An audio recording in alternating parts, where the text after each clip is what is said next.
Beyonce. Sylvester Stallone. Bill Gates. What do you think of when you first hear or see these names? Wealth? Fame? Charisma? Though they are vastly different from one another, they all share one common trait. They all take risks. Beyonce left her singing group Destiny Child to become a solo artist, leaving her prone to all the challenges of the music industry by herself. Because she did so, Beyonce is now a worldwide known celebrity name. Sylvester Stallone left his boxing career to pursue the film industry by writing the movie Rocky in less than 4 days. This film went to go earn the Golden Globe Award and 4 sequels, being loved by many. And Bill Gates dropped out of the prestigious Harvard College to pursue his own company, Microsoft, in his garage. And, well, we all know how that went. They all took risks in their careers and are celebrated by many because they did so. So, what pushed them to take these risks? Was it a stable financial safety net? A support system? Or was it just pure whim? Though they may have had some of these, what really pushed them to take these risks was their ability to control their fear of failure.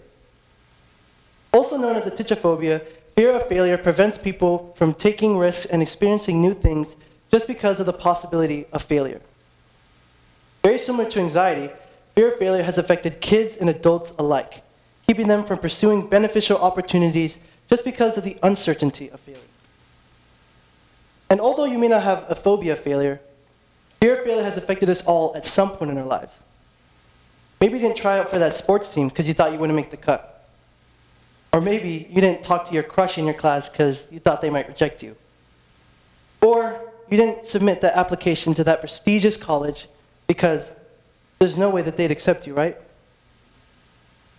To overcome the obstacle that is fear of failure, we must deconstruct the foundations that give this fear power over our minds. Fear of failure can be broken into 2 ideas: the known and unknown. The known are experiences that we are familiar with that require little to no risk. It is good for stability, but not growth.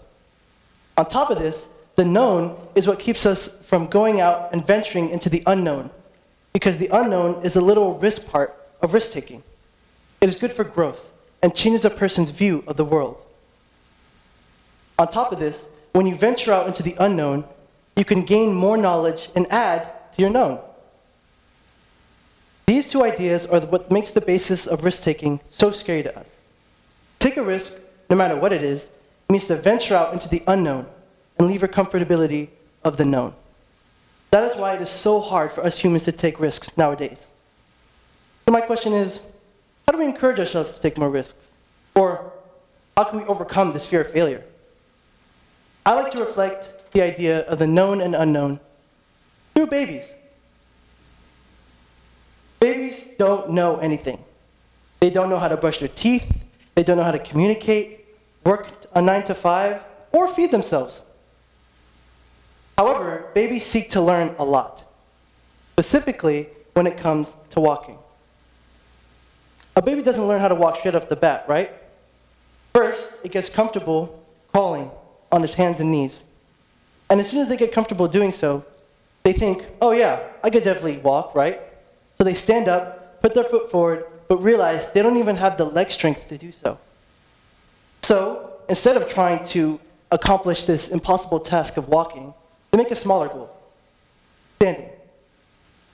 They start holding on to chairs, kitchens, sinks, sofas, or whatever's in their vicinity. And as soon as they start to get comfortable standing, they start taking their first step, but they fall on their butt. They get hurt, but they get back up again. This repeats over and over and over again.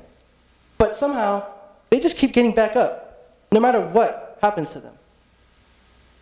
To take risks that may seem too daunting to us, we have to take that big risk and break it into smaller goals that we feel we can achieve with our current abilities. This is where the known and unknown comes in.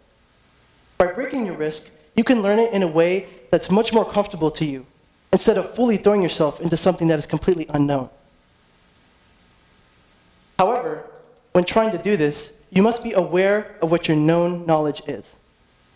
Similar to how a baby realizes that they can't walk straight off the bat and decide to stand, we must also realize what we can or can't do, what our boundaries are, so we can realize what risks are safe for us and which ones aren't.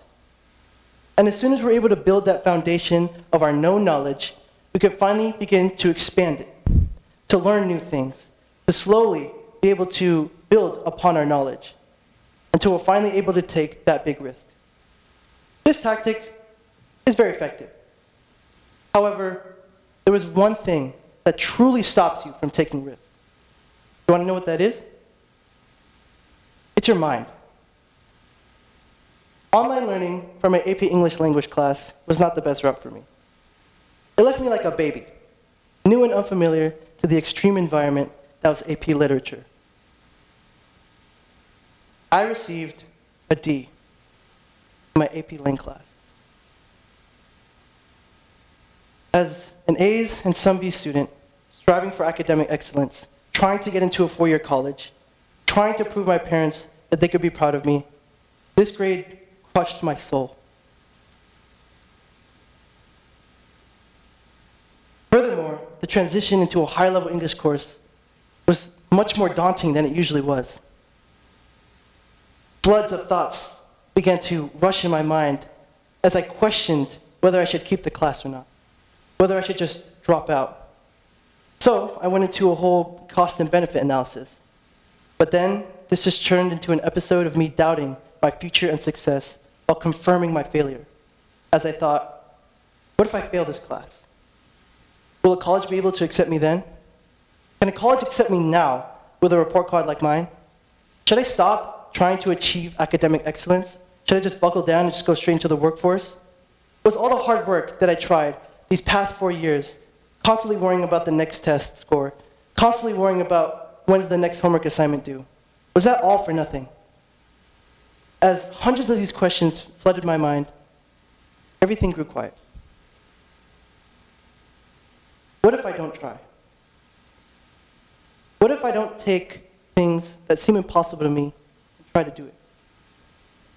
What if this class is my one chance to redeem myself? If I don't do it now, will I ever do it in the future? If this is my chance to be better, can I be better in the future? What will my future be like 1, 3, 5 years from now? What will my future be like now? What if I don't try? These series of questions led me and encouraged me to keep the class. And these same series of questions are ones that you can ask yourself. Practical application of small risk-taking is a great way to take more risks. However, it is not the only way. What's truly stopping you is your mind. You have to be able to reshift your thinking into a more positive mindset. Because to take a risk does not mean you're taking a chance to fail, but a chance to learn and be better. To take a risk does not mean you're taking a chance to fail, but a chance to redeem and achieve. To take a risk is not taking a chance to fail, but a chance to overcome. Before I leave, I want to end with this remark. Be like a baby. Gather what you know, break your risk into smaller goals, and reshift your thinking of failure. Act like a baby, and continue to keep getting up and keep walking forward.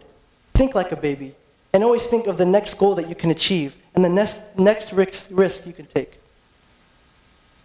Walk like a baby. Continue to fall over, continue to get hurt, but also continue to keep standing. Because a baby doesn't just look at the chance to fall, but a chance to keep walking into freedom. When you take a risk, you don't just take a chance to fail, but a chance to succeed. You may never know. Maybe you'll be able to change that D in your grade in that AP Lit mindset. And maybe you'll be able to earn an A.